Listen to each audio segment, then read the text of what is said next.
반갑습니다. 2024학년도 고3 3월 전국연합학력평가 생명과학 1의 해설을 맡은 박소연입니다. 자, 첫 번째 시험 치르느라 너무너무 고생했고요. 바로 본론으로 좀 넘어가 보도록 하겠습니다. 총평이 길어서 좋을 거 있나요?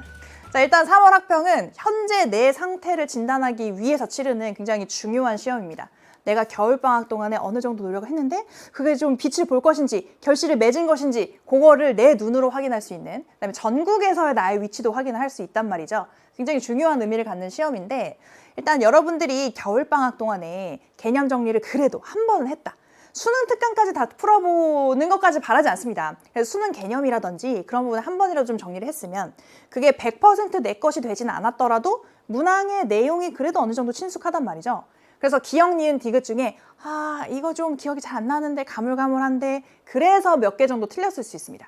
그래서 이번에 3월 학평에서는 내가 몇 점을 맞았다 이게 중요하다기보다는 그래도 이 문항을 내가 어느 정도까지 이해하고 있느냐, 어느 정도 초면이고 어느 정도는 좀 친숙하느냐, 그거를 좀 가려내는 시간이라고 볼 수 있거든요. 그래서 그런 어떤 보기 중에 하나가 헷갈려서 틀렸을 수 있고, 근데 내가 개념 공부를 제대로 안 했어. 그러면 이거는 뭘 물어보는 문항이지? 갑자기 표가 하나 나오더니 개체수가 나오고 얘가 면적을 0.8을 차지하고 있대. 그래서 나보고 어쩌라고? 약간 이런 느낌이면 공부를 안 한 거죠. 그래서 그럴 경우에는 아예 손을 못 댔을 수 있다. 그럼 우리는 어떻게 해야 돼? 반성을 하면 됩니다. 반성을 하면 돼요.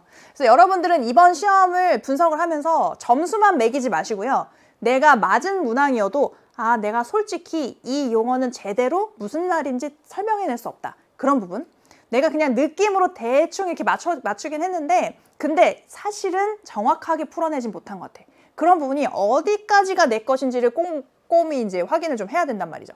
그래서 특히 용어 위주로 해가지고 정리를 좀 해두시기 바랍니다. 내가 어디까지는 공부가 됐고 어디서부터는 다시 할 필요가 있다. 그래서 지금 3월 학평 결과 자체가 중요한 게 아니고 다음 스텝을 어떻게 밟아 나가야 될지를 설계를 해야 되기 때문에 지금 이 순간 이 강의를 듣고 있는 여러분 정도의 열정이라면 잘하고 있다. 근데 내가 그냥 채점 해보고 난 몇 점이네 끝 하고 치면 안 돼요. 그래서 그 다음에 선생님이랑 이 문제풀이 강의도 같이 보면서 내가 이런 부분이 부족했구나 하는 거를 잡아내시면 되겠습니다. 자, 그럼 이 3월 학평에 대한 전체적인 총평을 좀 해볼 텐데, 일단 문항수는 뭐 작년과 비슷한 수준으로 나왔습니다. 그래서 1, 2단원 합쳐서 4문항, 그 다음에 5단원에 3문항. 그래서 가장 좀 부담이 적은 3개 단원에서 7문항 정도가 출제가 되고, 그 다음에 3단원, 4단원은 학습량도 많고 분량 자체가 많죠. 우리가 공부해야 되는. 그래서 거기서 7문항, 6문항 정도가 나옵니다. 그러면 이번 3월 학평이 어땠느냐? 선생님의 평가는 이래요. 매우 적절했다. 어렵다 쉽다가 아니죠. 매우 적절한 어떤 문항 구성이었다. 난도로 평가를 하자면 중하, 굉장히 쉬웠습니다. 그런데 지금 3월에서는 그런 난도가 필요해요. 그럼 우리 이 학평을 보는 이유가 뭐냐면 정말 이름 그대로죠. 학력을 평가하는 겁니다. 지금 여러분들 고3이지? 그럼 3월 정도에는 이 정도는 돼 있어야 하거든? 어느 정도인지 한번 보자. 그럼 5월이지? 여러분은 이제 3월 받고 5월이면 이 정도는 올라왔어야 되거든? 한번 보자. 이런 식으로 점점 난도가 올라갈 거예요. 그래서 지금 그래도 방학 동안에 공부를 한 번은 했는지 안 했는지를 확인하는 정도의 아주 적절한 문항 구성이었다라고 선생님은 긍정적으로 평가를 합니다. 자, 그러면 1단원에서는 2문항이 나왔는데 생물의 특성과 연역적 탐구, 탐구에서 밀웜 관련된 귀여운 실험이 나왔고요. 밀웜이 스티로폼을 뜯어먹는 게 왜 귀엽냐고 물어보면 할 말은 없지만 아무튼 선생님이 느낌이 귀여웠다. 그래서 크게 어려울 거 없는 그런 문항이 1단원. 그 다음에 2단원에서도 역시 물질 대사와 대사성 질환을 물어봤는데 기관계에 대해서도 묻지 않았고 대신에 대사성 질환에 대해서 기본적인 부분들을 묻고 있어서 아마 여러분들이 수월하게 좀 해결해내지 않았을까라고 기대를 해봅니다. 그 다음에 3단원에서는 좀 특이한 점이 선생님이 좀 주요 문항이나 난도가 좀 있는 문제는 별표를 쳐놓는단 말이에요. 그런데 지금 3월 학평이다 보니까 3단원에 별표가 하나도 없죠. 원래는 보통 어디에 있냐면 자극의 전도, 근육의 수축, 보통 이런 부분에 있습니다. 그런데 근육의 수축도 자극의 전도도 정말 기본 개념을 알고 있는지 모르고 있는지 정도를 확인할 수 있는 수준이고, 그런데 또 그거를 판단하기에는 아주 적절한 난도로 잘 물어봤다. 그래서 좋은 연습형 문항들이 여기 포함이 돼 있었습니다. 그래서 어렵진 않은데 난도가 좋았다. 문항의 구성 자체가 좋았다. 자, 그 다음에 4단원에서는 별표가 몇 개 붙어 있고요. 나머지는 굉장히 쉬운 수준으로 나왔어요. 특히나 15번의 핵형 분석 같은 경우에는 이 X염 색채, Y염 색채 있는 사람의 핵형 분석 결과 주고 여자예요? 이렇게 물어봤단 말이에요. 그래서 여러분들이 좀 당황스러울 수 있을 정도로 아주 쉬운 문제들이 있었고, 보시면 2번 학평에서는 다인자 유전의 확률 계산을 좀 물어봤죠. 그래서 그걸 13번에서도 물어보고 23번에서도 물어보면서 그런 부분에 대해서 할 수 있는 능력치가 있습니까? 이거를 좀 확인하고 있고요. 그 다음에 이 가계도 분석 같은 경우에도 이번에 수특에서 주로 많이 이제 나오고 있는 그런 좀 그런 유형의 문항이 출제가 되면서 여러분들이 수특이랑 같이 연습하면 정말 효과가 좋았을 만한 그런 구성으로 되어 있었습니다. 그래서 지금 이 문항들 13번, 17번, 20번 문제에서 같이 풀어보면 좋을 그런 수특 문항들을 선생님이 이 풀이 해설 강의에서 그것들을 좀 적어 드릴 거거든요. 그래서 그 해설 강의도 꼼꼼히 보고 거기에서 나오는 문항들 꼭 나중에, 아마 지금 이걸 보고 있는 친구들 중에 대다수는 수능 특강 아직 못 풀어봤을 거예요. 나온 지가 얼마 안 된 교재인데다가 3월에 막 적응하고 하느라고 정신 없었죠. 그렇죠? 그래서 지금 안 풀어봤다고 내가 혼내진 않을 거야. 그럴 수 있어. 지금은 그럴 수 있다. 하지만 5월에 학평을 보고 6월 모평 보기 전까지는 풀어봐야 되잖아요. 그렇죠? 그러니까 체크해 뒀다가 시간이 될 때 꼭 풀어보시기 바랍니다.